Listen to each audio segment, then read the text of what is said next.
On this day in the year 1976, General Murtala Muhammed was assassinated. Yes, the Murtala Muhammed in 20 naira note. The same man that was named after the Murtala Muhammed airport. In a few aspects of our national endeavor, is the pressure for modernization so intense today as in our aviation industry? I have great pleasure and honor in declaring this airport. Let's go on.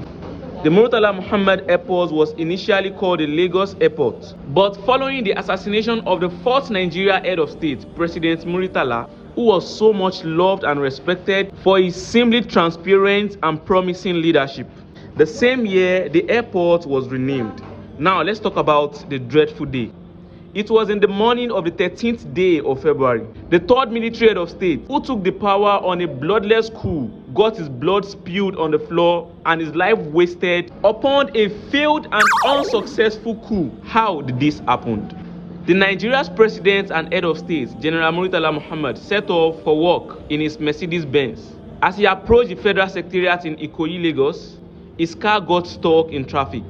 Unbeknownst to him, armed soldiers disguised in their Babariga Agbada clothing, waiting at a nearby petrol station and ready to attack the president in ambush. This operation was led by Lieutenant Colonel Buka Suka Dimka, who was said to have expected the president to install him as a military governor to a new state, but the president has not done that. By his command, the soldiers opened fire from all directions, front, back, left and right, and unfortunately, the car was not bulletproof, and there was barely any element of protection. Everybody in the vehicle was killed: the president, his ADC, and the driver.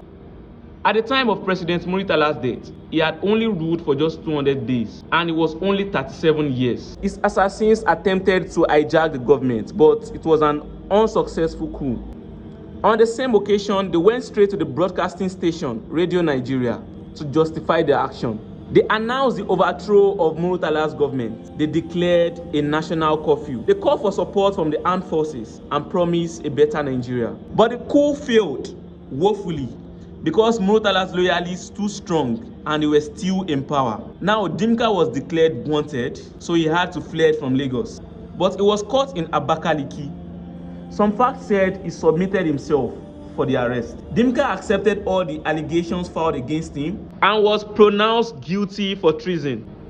He was executed by firing squad on May 15, 1976. The bullet-riddled Mercedes-Benz saloon in which General Murtala Muhammed was assassinated on this day in 1976 has been preserved and is on display at the National Museum in Lagos. This is to serve as an historical artifact, symbolizing one of Nigeria's most shocking political assassinations, also offering the visitors a glimpse into the tragic moment, serving as a stark reminder of the life of a leader whose impact, though brief, but continues to resonate. And finally, a modified version of federalism which lasted rather tenuously until January 1966.